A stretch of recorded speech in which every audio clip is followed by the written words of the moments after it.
Welcome everyone. So we talk a lot on this channel about the scientific aspects of our physical being, and I feel that's really important in understanding how our body picks up frequencies and translate those frequencies and how those frequencies affect us in our lives. It's big, but it's very science-y, and it doesn't really reflect the spiritual aspects of what it is that we're doing as well with frequency and sound and consciousness and understanding. And I think it's really important to emphasize the spiritual aspects of that. When we're working in lower frequencies, we're working in the frequency of physical matter. As you know, the earth resonates at 7.5 hertz, which is very, very low, and also that of your theta state. And our physical body is resonating at a very low frequency as well. And when we start to move up into the higher frequencies, that's when we start to reach like gamma. Gamma is a higher frequency, over 100 hertz. And there's been, some study into meditation and it reaching into, 7 times what we would normally consider a normal gamma frequency. So like 700 hertz. So when we're moving into higher frequencies, like we might with the crystal bowls and with the higher tuning forks, we're moving into that consciousness energy, that super consciousness energy, that universal energy, that galactic energy, the higher frequencies and higher realms of understanding and being. And there is also scientific theory out there that would help you to understand that. And one of those theories is Rupert Sheldrake's morphic fields. And Rupert Sheldrake believes that there's this consciousness, this overall consciousness and understanding that is shared among beings. For example, he likes to use the giraffe as an example, but he says, the giraffe takes on form and behavior and understandings from the collective energy, from that morphic field. And we are all connected to that morphic field. And it's almost like, I've talked to you about other experiments where they have an animal doing something, they learn something in one area of the world. Once that knowledge has been established with that one animal, the knowledge becomes available in that collective morphic field. And other animals have a better odds of doing that same thing if it's a trick or, some sort of a task. Other animals, species like it, will have a better opportunity of being able to do that, a more likelihood of being able to do that. And then the more animals or that species that perform that same task or act, the more that do it, the stronger that becomes in that morphic resonance field, and it starts to become like a collective understanding. And I think that we all feel and know each other, and we don't necessarily acknowledge it in the world as we're walking around and we're encountering people. But the thing is, we are all sharing energy. And it's that collective energy, that collective consciousness. And beyond that collective consciousness, like I said, are more other energies, all sorts of things that are in our environment, which, brings me to the whole idea of we are creating our own reality, in a sense. That, when we have subscribed belief in something, that it becomes something, it becomes real, it comes into existence, in a sense. And the more people that subscribe to that belief system or that idea or ideal, the more that idea or ideal starts to take hold and become a reality. And so we have a lot of control over the world that we live in because of the way that we view it. And if we choose to view our world in a negative way, we will continue to see things go in a negative way. If we choose to see the good and try to look towards the positive and envision a better future for ourselves, we will absolutely have it. The trick is to eliminate all of the static and all of the outside influences that are there to try and affect that overall outcome by making more people think there's negative things happening in this world. We need to see the positive, folks. We need to look at the good and envision our futures as being bright and good and positive and happy and safe.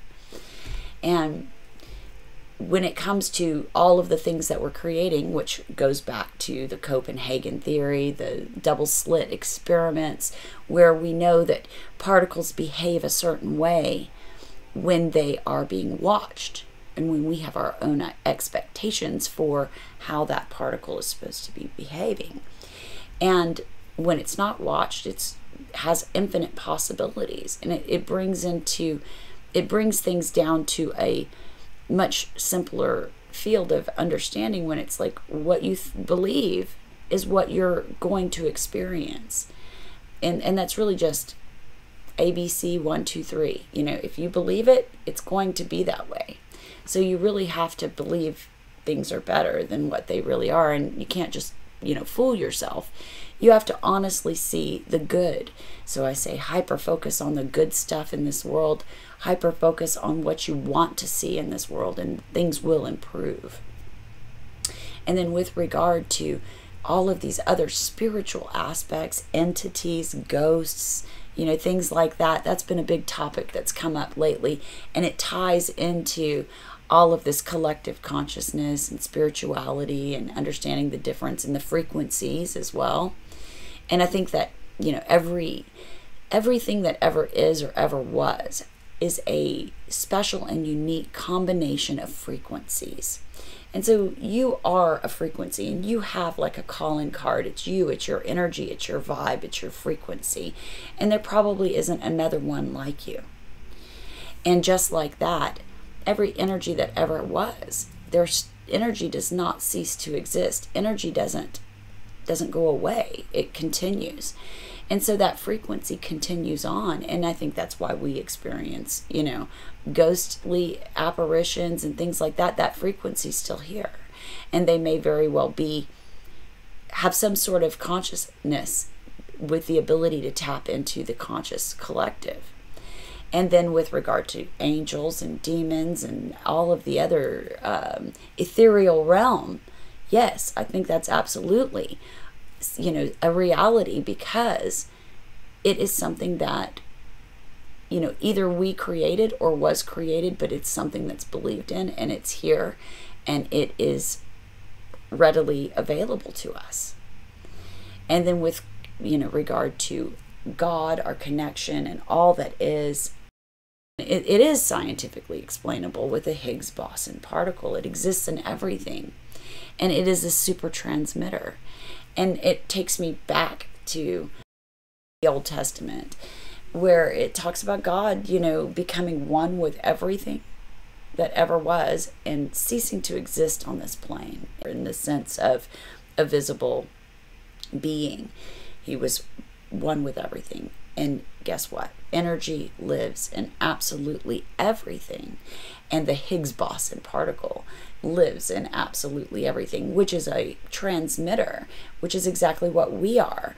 We are here, and we are literal, sympathetically resonating lumps of flesh and matter that are transmitting these frequencies. So it is an absolutely amazing thing. Yeah, if you want to say we were made in His image, we absolutely are. And we are creators. And we have the ability to make this place an absolutely beautiful experience. And if we can't create that for the world right now, doing it for yourself and making your life as good and as beautiful as you possibly can, and super hyper focus on the good. Do not allow the bad into your realm. Do not let it in. Say you are no longer welcome here. And those are energies, folks. They're attachment energies. I'm coming at you hard and fast with my theories here, but that's another thing, is that all of those energies that encroach on us, they are attachment energies, which need to be cleared and can be cleared through frequency. And that is why I love my crystal bowls and my tuners. And the tuners are particularly powerful in clearing those places in your energetic field where you may be leaking your aura, where you may have vulnerabilities for these attachments to come in and become a problem in your life. And, when I'm talking about attachments, just because I'm afraid I wasn't very clear about that. What I mean is I feel that there are frequencies that can attach to us, just like, some disembodied energy or something galactic, or, we've seen people channeling and doing all sorts of things. So it's possible that, any kind of energy can attach itself to you.